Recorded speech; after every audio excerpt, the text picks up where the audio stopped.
Shalom. First and foremost, I want to give all praises, honor, and glory to Yahweh, Bahasham, Yahweh Shai, Bahasham, Rakah, Quadash. Double honors to the elders and the apostles of Great Millstone, and peace and blessings to the elect. And this lesson is going to be dealing with the war on the non-compliant. Okay? The war on the non-compliant has just begun. Okay?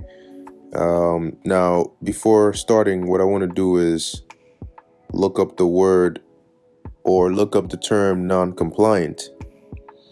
And it says here, non-compliant, this is just a simple Google search, failing to act in accordance with a wish or command. Okay? Failing to act in accordance with a wish or command. So, by now, we all know what's going on in the world, and we know that what's really going on behind the scenes, those that are in the know, understand that there's an agenda that's being pushed, all right, by way of commands, because a mandate is a command, okay? Regulations, requirements, these are things you are commanded to do, all right? You are required to do, ordered by a certain individual or somebody. And so with, the things that they're pushing, which, nobody really knows the full extent of why they want to, juice up everybody. Okay. And that's also a part of the reason you have to fall back, because the scriptures tell us to never trust thine enemy. So it doesn't matter what the enemy says, if they're labeled as your enemy, that is not going to be for your benefit. Even if it seems like a temporal benefit, it has an evil outcome. All right. So if you know this man is your enemy, why would you go ahead and take something that he is telling you to take with pressure? So as it says, failing to act in accordance with a wish or command, and that's why there is a war on the non-compliant. Now, the non-compliant is somewhat of a broad term or label, because in society today, we would fall under non-compliant, but also you have certain Edomites, certain so-called truthers, all right, certain people that have different beliefs that would also fall under the non-compliant. However, the war is only just beginning. Everything that has happened so far is leading up to something. Okay, and the war is not close to being over. All right, and what I mean by that is the things that the world is yet to see before all is said and done is gonna be as the scriptures say, a time like never before. So because of the non-compliance, because of the failure to comply with these devil's wishes and demands, what is that doing? As Biden, his demonic ass face, what did he say? Our patience is wearing thin. Right? They're getting upset. They're getting weary. They're getting angry because they have a timeline and an agenda that they want to institute within that time frame. And because through all the simulations and the demonic councils and the talks that they have, they understand that in order to accomplish such a big task as the New World Order that they have, it needs to be done not only in a specific manner, but during a specific time frame. Because they know and they knew that when they made the push, the grand push for the NWO, that there would be a lot of information. It would be an info war, because there would be a lot of information coming out saying, remember, we've been telling you that they've been trying to do this? Well, boom, here's the proof. They're doing it now. So they knew and understand that there will be a lot of eyes on them, right?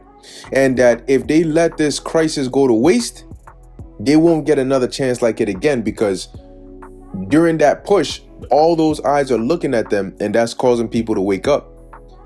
So while people are already waking up, and since they're already in it, they understand that if they don't get it done now, that's it. You don't get another chance. Their people won't let you get another chance. And that's why they're pushing so hard and so aggressively, because they don't want to lose the control. right? They see people waking up, but they don't want to lose the control. So they're amping it up. And just when you think that things are over, they're like, nope. Now you got to add this. Now you got to add that. Because they're like, look, we need to press and squeeze until we get our outcome, because we will not get another chance. So when you have people that are not complying and your time is running out and more people are starting to question and resist, what does that make you? That makes you angry. So let's go to the book of Revelation, chapter 12, verse 17. Because when you read up the 12th verse, it tells you how woe, all right, to the world, right, and them that dwell therein, right, to the inhabitants of the earth, okay, to the inhabitants of the earth and of the sea, for the devil has come down onto you, having great wrath, because he knoweth that he hath but a short time. But knowing he has a short time, there's resistance, and he wants to squash that. So jumping down to Revelation 12 and 17, it says, and the dragon was wroth with the woman. And who does the woman represent? The woman represents the nation of Israel. Okay. It says, and went to make war with the remnant of her seed. And the seed are the offspring, right? The Israelites, the 12 tribes, scattered amongst the whole earth. And the remnant of her seed is specifically dealing with the elect. All right. Those are the remnant that are gonna hold fast onto the true faith of Yahweh B'Shem Yahushai. So those are a part of the non-compliant. So as it says, the dragon was wroth and went to make war with the remnant of her seed. But why not all of her seed? Why the remnant? Because the dragon is going to get a good portion of the seed, but not the remnant. Because the remnant are the elect, and you can't pluck the elect out of the hands of the Lord. It says, which keep the commandments of God and have the testimony of Yahushua HaMashiach. Now, I mentioned, various categories of people that will fall under the non-compliant. And as they come heavily with this war, you're going to have casualties. You're going to have, collateral damage. But the thing about it is the so-called truthers and the people that are against this, yeah, we all have one thing in common. We're not with it. But where we differ is how we're going to go about it. What is going to be our backup? What is going to be our solution? Okay, so we don't do this, but what do we do? And that's when the so-called truthers and everybody else is going to realize that, yeah, you were on the right path concerning not complying. However, in what you do, you didn't have it. And so they're not gonna be able to withstand that war, because the pressure is gonna get hot. It's gonna get so hot. We're gonna need the Spirit of the Lord to help us get through this war. Okay, those that are gonna be left of this war really is the elect. Revelation the 15th chapter. Okay, as well as Revelation 3 and 10, that the Lord said he's going to keep us from the hour of temptation, which is going to try the world. And it's going to be to try and squash the will to fight of the non-compliant. And they're going to get a good majority of them. But they're not going to be able to get the elect. Okay, so like it says, the dragon was wroth and went to make war with the remnant of her seed. So these devils are only getting started. All right, they're ready to get it started. And look, next year is going to be a hot year, because they're not going to stop. They have a goal in mind. Well, we also have a goal in mind. Okay. And so knowing that the war on the non-compliant is only just beginning. What mindset should we be in? What are certain things we got to know and understand and expect? Okay, this is Jeremiah 12 and 5. It says, if thou hast run with the footmen and they have wearied thee, then how canst thou contend with horses? And if in the land of peace wherein thou trustedst they weary thee, then how wilt thou do in the swelling of Jordan? Now, when you run with footmen, okay, That's like when they say pick on someone your own size. Those are the same category. Okay. Now, like it says, if thou hast run with the footmen and they have wearied thee, how canst thou contend with horses? Because that's ultimately what's coming. All right, the Jacob's trouble is going to be likened on to contending with horses. Okay, right now is the prelims. Right now we're in the poeo. The true hot temptation is following suit. It's following right after. Okay, but right now we are in the poeo. We are racing with the footmen. Right, we are only just beginning. Like Yahushua mentioned, the beginning of sorrows. Right now, you can still go to the store and buy things. Though there's shortages, you can still buy things. All right, it's not to the point where the panic has completely set in, although it's getting there very rapidly. And when those situations start to escalate, then the real race begins. But if you've been wearied now, if you are already losing faith now, if you're already getting weak now, how are you going to be able to make it through the times that are to come? These are certain things you got to keep in mind. Where are you? Where are you in the spiritual race? Where's your spiritual stamina? You know, are you out here dying? Oh my Lord! You know, are you like that in the spirit? You know, or are you cool? All right, you know, we could keep going. You could turn it up as you know, if you have to. That's where you have to be, because we're gonna need to turn. Hey, ultimately, Yahweh Shem Yahushua is gonna need to turn us up, but we're gonna need to step it up on an even higher and higher level. See, right now is your job. Right now is you know, places. You know, they tell you certain places you can't go, but that's okay. You don't need to go into those places to survive, right?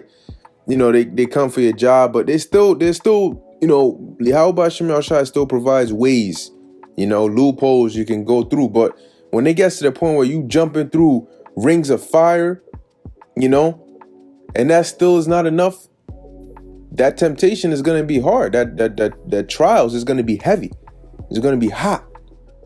Okay, when they actually start coming and looking for people, when it's no longer arguments, right? Oh, well, do you got the juice? Nah, I don't got it. What? Then there's an argument. No. Now it's you're wanted. Now it's if you even slip up and give the impression that you're unjuiced to the wrong person, you're gonna hear a knocking at your door, and you're gonna find yourself in the back of a van on your way to a camp somewhere.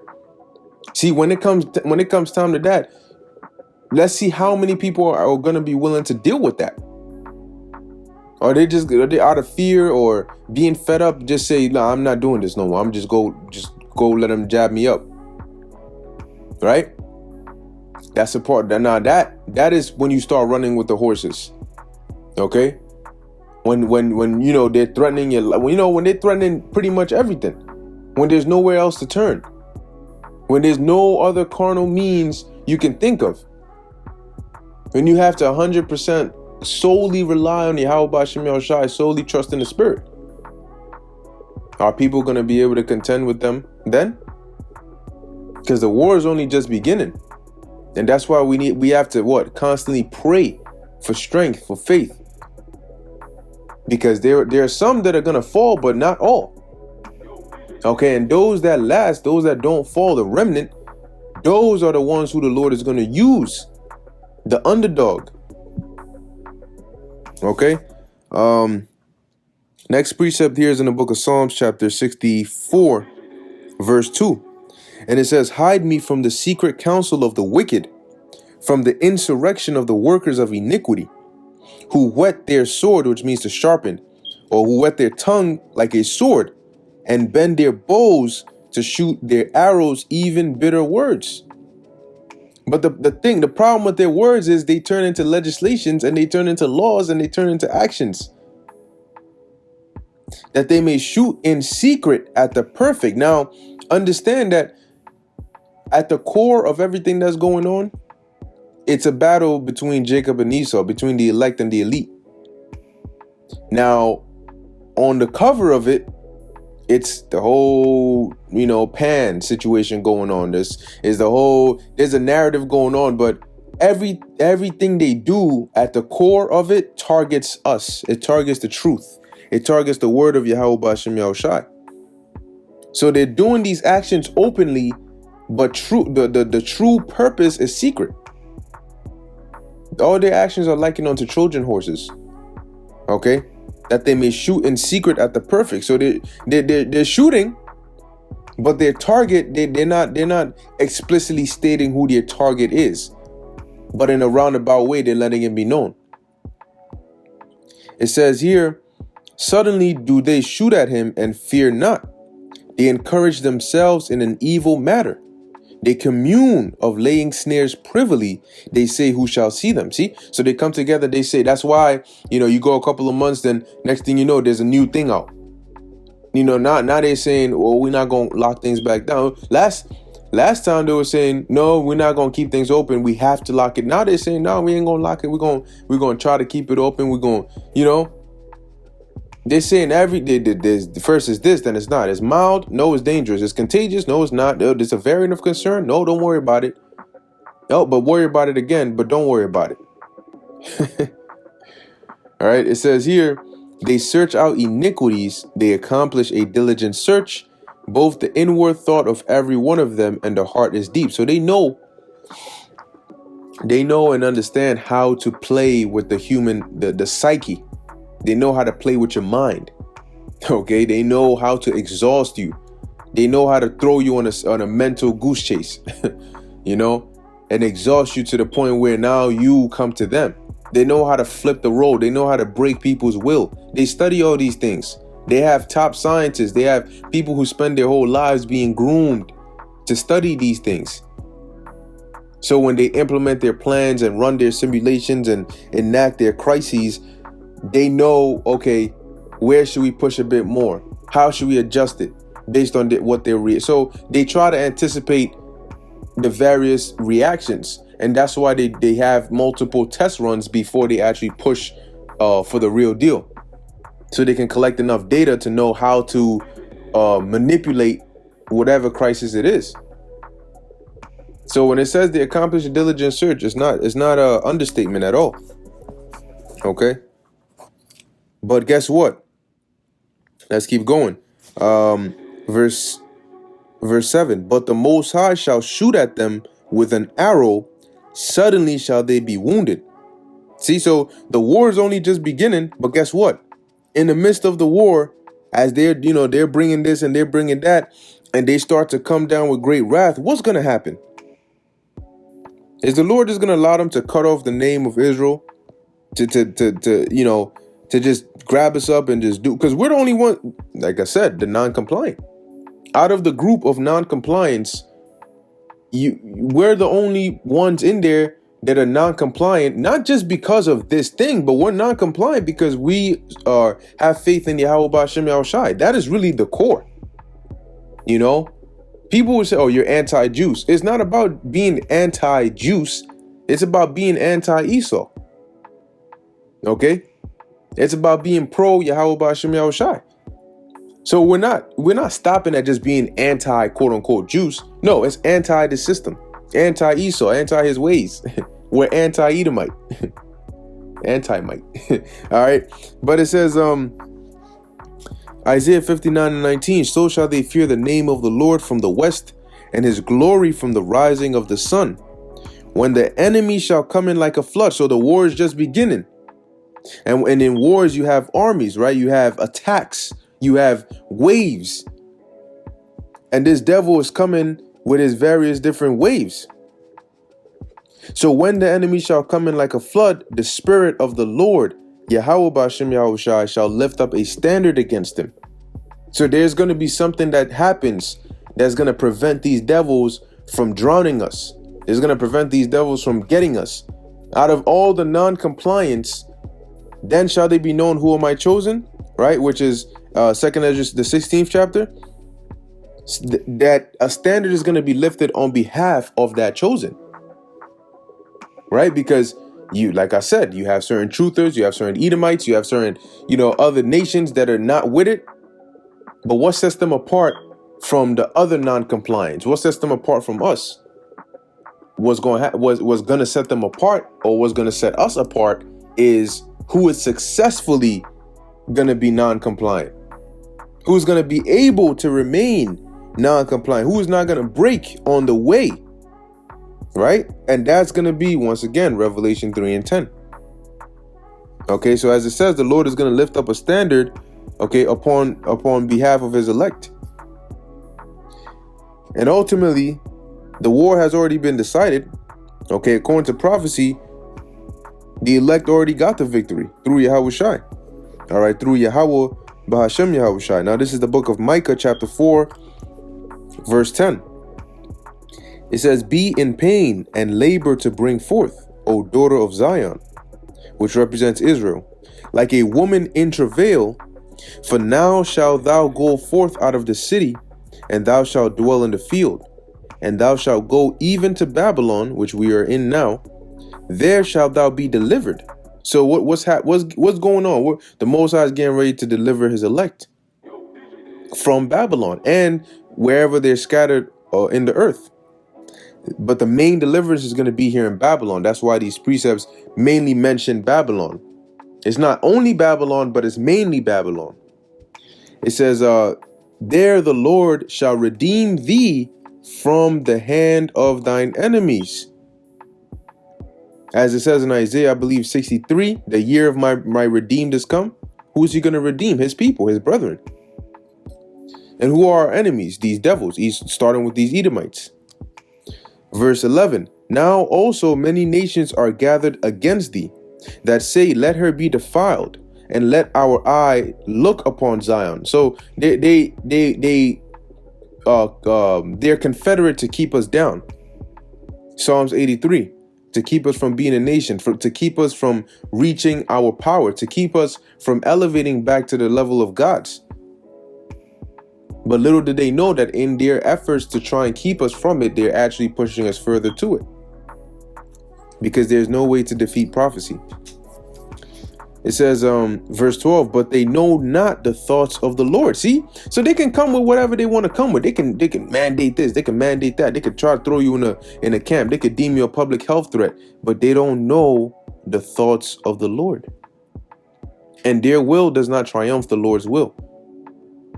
"Neither understand they his counsel." So they don't see how all this is really working to the benefit of the elect. They think that they have the upper hand. See, because the war looks that way. They have more people, they have more on their side, so to speak.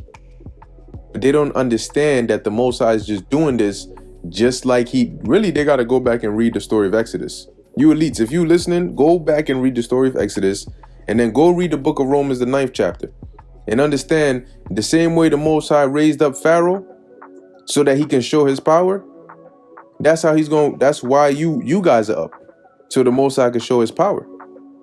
Okay? So you're going to be taken down. But they don't understand that. You know why? Because the pride of their heart hath deceived them. "Neither understand they his counsel, for he shall gather them as the sheaves into the floor. Arise and thresh, O daughter of Zion." Wow, would you look at that? How are we going to go from the bottom to now threshing? And they're going to be from the top to now the ones being threshed. "For I will make thine horn iron, and I will make thy hoofs brass, and thou shalt beat in pieces many people." How are we going to do that? With spiritual power. Okay? And spiritual power is going to far exceed and triumph your technology. Watch the Superman movies. Okay?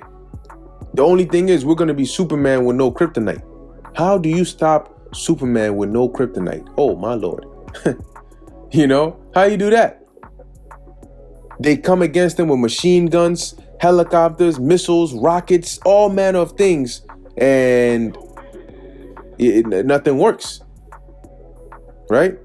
So that's how we're going to be. We're going to be indestructible. Nothing is going to be able to harm us. When you bring out the weapon that you are most, you exonerate, you're most proud of, right? And then you launch it and fire it at its full capacity. Yeah, that'll surely get them. And then boom, the smoke clears and we just standing there. Like nothing happened, not a scratch. You know what? We know what happens then?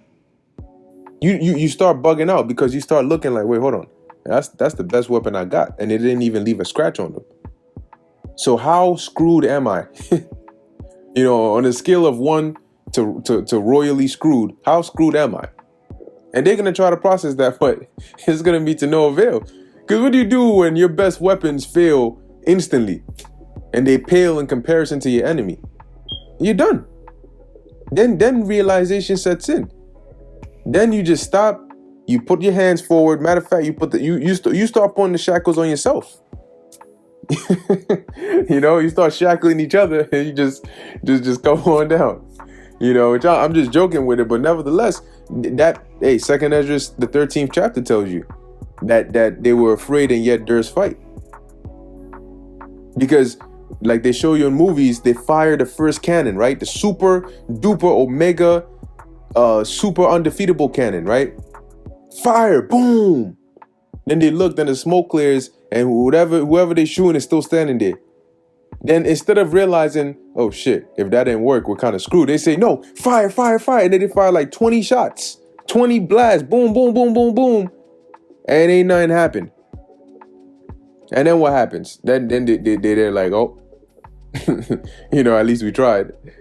So these devils, look, the war is on, but we already know who gets the victory. Because the war, the victor is not the one who has the most weapons, or who has the guns, or who has the military. All right, it's the one who has Yahweh Ba'ashem Yahushai. As it says here, and thou shalt beat in pieces many people, and I will consecrate their gain unto the Lord, and their substance unto the Lord of the whole earth. All right, thus saith Yahweh Ba'ashem Yahushai. So with that, I'm going to end it here. Lord willing, that was edifying to the elect. In closing, I want to give all praises, honor, and glory to Yahweh, Ba'ashem, Yahushai, Ba'ashem, Ruach HaKodesh. Until next time, Shalom.